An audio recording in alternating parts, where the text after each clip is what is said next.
Bien, chicos, hasta ahora hemos visto cómo multiplicar fracciones, cómo dividir fracciones, hemos visto también cómo encontrar fracciones equivalentes y qué eran y cómo la división era una aplicación para trabajar con las dichas fracciones equivalentes y hemos empezado a ver cómo sumar las fracciones, ¿de acuerdo? Hemos deducido que tienen que tener siempre el mismo denominador. ¿Cómo vamos a fabricar fracciones que aunque, no sé, tengan estos denominadores, ¿vale? Finalmente encontremos una manera de convertir estos denominadores en un número común, ¿vale? En ambos. ¿Cómo vamos a hacer todo eso? Pues para eso está lo que ya conocéis como mínimo común múltiplo. Y recordad, ¿de acuerdo? Que es importante entender qué significa. O sea, como anécdota, os acordáis que en clase vimos que, bueno, en algún momento, ¿de acuerdo? Alguna persona, cuando no entiende bien qué está trabajando con las matemáticas y se aprende todo de memoria, al final el mínimo común múltiplo termina siendo, ¿vale? En su mente, simplemente una frase. Y al final hemos visto cosas como mínimo, como un múltiplo, es decir, hay a veces que uno, de acuerdo, está demasiado perdido y no está entendiendo nada. Entonces, incluso en el nombre, a veces uno hasta se confunde. Así que es importantísimo entender de qué estamos tratando, porque cuando alguien escribe mínimo como un múltiplo, quiere decir que en su mente ni siquiera está la idea de que estén encontrando algo común, ¿vale? A lo mejor no tiene, ¿de acuerdo?, los recursos para calcularlo. A lo mejor está perdido, pero sabe que el concepto es, bueno, encontrar algo común a diferentes números. Vale, ahora vamos a ver, múltiplo, ¿de acuerdo? Es decir, hemos puesto muchas veces el ejemplo en clase sencillito, es decir, tenemos el número 2 y enumeradme los múltiplos. Pues los múltiplos son los números que nacen como resultado de la tabla del 2. 2 por 1, 2. 2 por 2, 4. 2 por 3, 6. 2 por 4, 8. 10, 12, 14, etcétera, ¿sí? Ahora podríamos hacer lo mismo con el número 4. Entonces, múltiplos del 4. 4 por 1, 4. 4 por 2, 8. 4 por 3, 12. Y así continuaríamos. ¿Bien? Estos son los múltiplos del 2 y los múltiplos del 4. Ahora imaginaros que os digo, hey chicos, el 2 y el 4 tienen algún múltiplo, es decir, alguno de estos números en común. Pues es fácil ver que sí, ¿no? Cualquier persona que le dedique aquí un minutín verá que el 4 es un múltiplo que tienen en común. Veréis también que el 8 lógicamente aparece tanto en el 2 como en el 4. Y también veréis que el 12 aparece en ambos sitios, ¿verdad? O sea, el 2 y el 4 tienen un montón de múltiplos en común. De hecho, ¿no? Para ser muy riguroso, ciertamente tienen infinitos múltiplos. No nos vamos a meter ni mucho menos en esto en primero de la ESO, pero tienen muchos múltiplos en común. Claro, ¿en qué se basa este proceso? Este proceso no es solo buscar múltiplos en común, sino que queremos encontrar entre el 2 y el 4 qué múltiplo tienen en común que sea el más pequeño, que sea el mínimo. Pues lógicamente en cuanto uno viene a esta tabla se da cuenta de que el múltiplo más pequeño es el 4, ¿de acuerdo? No hay ninguna confusión en esto. Lo que ocurre que, bueno, para realizar este proceso no podemos estar escribiendo líneas de números de forma eterna, porque en cuanto cambiemos el 2 por el 4, tengamos otros números que a lo mejor sean, no sé, el 192 y el 301, pues ya, ¿qué vamos a empezar? ¿A hacer líneas de números aquí? Se nos va a ir de, ¿vale? Va a estar fuera de control. Tenemos que tener otro método para encontrarlo. Entonces, de momento, solo quiero dejar aquí como idea que el mínimo común múltiplo en el caso del 2 y el 4 hemos visto que era el 4, ¿verdad? Ahora, ¿cómo se hace esto que es el proceso que habéis aprendido en primaria. De momento no estamos entrando en los porqués ni detalles de esto, solo la mecánica. Y acordaros de que estamos buscando todo esto simplemente, ¿de acuerdo? Porque si yo tengo que sumar algo como 1/2 más 3/4, yo quiero escribir todo con el mismo denominador y el mínimo común múltiplo me va a dar ese denominador.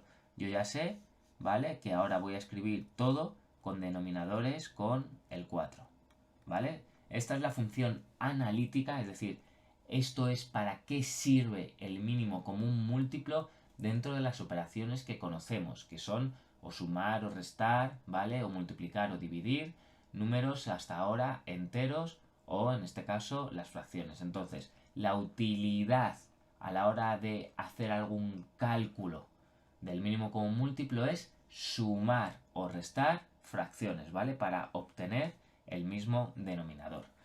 Pero hay otra forma de hacerlo, que es la siguiente. Vamos a hacer un poquito de hueco y vamos a hacerlo también con el 2 y con el 4. Lo que uno hace habitualmente, bueno, con el 2 y con el 4 no, que este es muy sencillito, pero imaginaros que queremos hacerlo con el 18, ¿de acuerdo? Y con el 36, ¿sí? Bueno, nosotros de aquí podemos encontrar los múltiplos. 18 por 1, 18. 18 por 2, 36. Y fijaros que el 36 ya, ¿no? El primer múltiplo del 36 es multiplicar 36 por 1, que da 36. Por lo tanto, aquí es fácil ver que el múltiplo que tienen en común más chiquitín va a ser 36. Pero, ¿cómo haríamos esto con ese procedimiento que muchos conocéis de primaria? Lo que se hace es lo siguiente. Se coge y dices, bueno, voy a coger cualquier número de estos, ¿vale? Primero el 18 y lo voy a separar, lo voy a desgranar, lo voy a romper en sus números primos. Es decir, el 18 está fabricado por ladrillos, por números que van a ser números primos, ¿de acuerdo? ¿Cómo lo sé? Bueno, muy fácil. Yo sé que números primos son el 1, el 2, el 3, el 5, el 7, esto lo sabemos. Un primo es un número que solo puede dividirse entre él mismo y la unidad de manera que el resto de 0. Si yo hago 2 entre 1, me sale 2 y de resto 0. Si hago 2 entre 2, me sale 1 y de resto 0, ¿vale? No hay más alternativas. Entonces, queremos, ¿vale? Despedazarlo en estos ladrillos. El por qué ya lo vamos a ver, pero de momento comenzamos. Claro, para esto hay que saberse los criterios de divisibilidad, que también hay un vídeo de ellos. Si el número es par, se puede dividir entre 2. Habrá gente que diga, ¿pero lo puedo dividir entre 3? También, no va a ocurrir nada, ¿de acuerdo? Podéis elegir el primo que queráis, finalmente van a salir todos igual. Entonces, 18 entre 2, 9. Ahora el 9 entre 3. ¿Qué me da? Pues 3, ¿no? 9 entre 3, 3. ¿Y el 3 entre qué lo puedo dividir para que el resto sea 0? Pues finalmente solo entre 3, ¿vale? 3 entre 3 me sale 1 y de resto 0. Por lo tanto, os tenéis que dar cuenta de que el 18 está formado, ¿vale? O tiene dentro los números primos 2, 3 y 3. Es decir, aquí podemos decir que el 18 es igual a 2 por 3 y por 3. Y hacedlo. 2 por 3, 6. 6 por 3, 18. Ahora bien, nosotros ya sabemos un poquito de potencias de primaria y 3 multiplicado por 3 sabemos que es lo mismo que poner simplemente un 3 con un 2 arriba, ¿verdad? 3 al cuadrado. Y eso es lo que acabamos de hacer con el número 18. Vamos a hacer lo mismo con el 36. No tiene ninguna complicación. Venimos aquí y decimos, vale, el 36. ¿Entre qué lo puedo dividir? Bueno, ¿es par al final? Sí, así que lo puedo dividir entre 2. Habrá de nuevo quien diga que se puede dividir entre 3. Sabemos que para que un número sea divisible entre 3 hay que sumar sus cifras, el 6 y el 3. 6 más 3 es 9 y ver si el 9 es múltiplo de 3, es decir, ver si el 9 es un resultado de la tabla de multiplicar del 3. Y desde luego que 3 por algún número puede dar 9, ¿verdad? ¿Qué número es este? También es el 3, o sea que se podría dividir entre 3. Pero si lo hacemos entre 2, pues ¿qué nos sale? 18. Y ahora ya tenemos otra vez lo mismo de antes, ¿lo veis? O sea, ya, de hecho ya sabemos cuánto es 18. Pero bueno, alguien a lo mejor dice, yo quiero hacer todo el proceso entero para practicarlo, ¿vale? Pues 18 entre 2 me sale 9, 9 entre 3 me sale 3 y 3 entre 3, ¿de acuerdo? Me sale 1. Por lo tanto, aquí lo que hay que ver es el 36 está formado en su interior por estos ladrillos primos, ¿vale? Dos doses y dos treses, es decir, el 36 se puede escribir como 2 por 2, pero ojo, 2 por 2 sabemos que es como tener un 2 elevado ¿a qué? A otro 2, por 3 por 3, pero es que 3 por 3 es lo mismo que 3 elevado al cuadrado. Y lo podéis hacer, 2 al cuadrado es 4, 3 al cuadrado es 9, 4 por 9, 36, o sea que en esto no hay fallo. Bien, y aquí es cuando llega, digamos, el punto importante, ¿no? Ese punto que algunos de vosotros lo habéis aprendido en primaria, otra vez como una regla mágica que aquí vamos a querer desvelar. Pero la regla, ¿qué es lo que dice? Que una vez que habéis descompuesto, ¿vale? Cuando tú partes un número en sus componentes primos se llama descomposición factorial. ¿Por qué factorial? Ya lo hemos contado muchas veces. Cuando yo tengo una multiplicación 2 por 3, cada uno de estos números se llaman factores. Aquí, ¿qué están haciendo estos números? Se están multiplicando, así que son factores. Y como este número lo he descompuesto o lo he partido en factores, pues a esto se le llama descomposición factorial, ¿de acuerdo? De hecho, estos factores son números primos. Entonces, hay quien se aprende que para encontrar el mínimo común múltiplo entre dos números hay que coger, ya sabéis la frase, ¿no? Los factores comunes y no comunes, ¿vale? Los factores que son comunes y los que son no comunes, y ahora elevados al mayor exponente. Y esto se aprende como si fuese...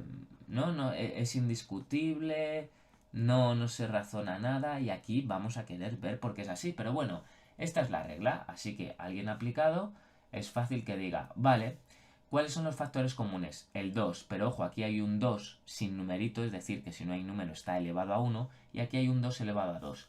Cuando yo miro un factor común, ¿cómo tengo que cogerlo? Elevado al mayor exponente, o sea que me quedaré con el 2 elevado a 2. Y ahora tengo también aquí un 3, ¿verdad? Pero ambos están elevados a 2, así que da igual cuál coja. Si cojo este de aquí amarillo es como si hubiera cogido el azul, da lo mismo. Pero el asunto es que el mínimo común múltiplo es el producto de esas dos cosas, es 2 al cuadrado por 3 al cuadrado, y fijaros, esto es 4 por 9, 36. Es decir, todo este proceso nos ha dado algo que en verdad en este ejemplo era súper sencillo y que ya sabíamos cuando habíamos escrito el número 18. Por aquí habíamos escrito el 18, sus múltiplos, y habíamos dicho 18, 36 y habíamos parado ahí porque cuando ahora cogíamos el 36 decíamos 36, sus múltiplos, el primero ya es 36, ¿de acuerdo? Así que el mínimo común múltiplo era 36. Pero como veis, se puede sacar de esta otra manera. Y cuando hacemos ejercicios complicados, que ya hemos hecho muchos en clase, conocéis que, o sea, esta manera es inviable, ¿de acuerdo? Hay que hacerla como acabamos de contar. Bien, pues por aquí os dejo escrito lo que acabamos de decir, ¿de acuerdo? Para hallar, y por favor, que esto lo he visto ya en muchos exámenes, ¿de acuerdo? Hallar es con elle porque es del verbo hallar, que significa encontrar. Cuando lo escribís con y, ¿vale? Esto es el subjuntivo del haber, es cuando uno está conjugando algo como ojalá haya encontrado la felicidad o lo que sea, ¿de acuerdo? Pero hallar directamente, en este caso, de encontrar, ¿vale? De calcular el mínimo común múltiplo es con ella. Bien, para hallarlo, ¿de acuerdo? Para hallar el mínimo común múltiplo de los números que sean, 2, 3 o los que sean, hay que descomponer los mismos, ¿vale? Hay que descomponer estos números ¿en qué? En factores primos, ¿veis? El 2 y el 3 son factores primos, con exponentes, pero son factores primos. Y ahora hay que elegir los comunes y los que no sean comunes elevados al mayor exponente. Y esta es la frase, ¿de acuerdo? De primaria que habéis aprendido. Ahora vamos a explicar o a razonar, como ya hicimos en clase, por qué esta regla tiene sentido y por qué tiene que ser así y no de ninguna otra manera.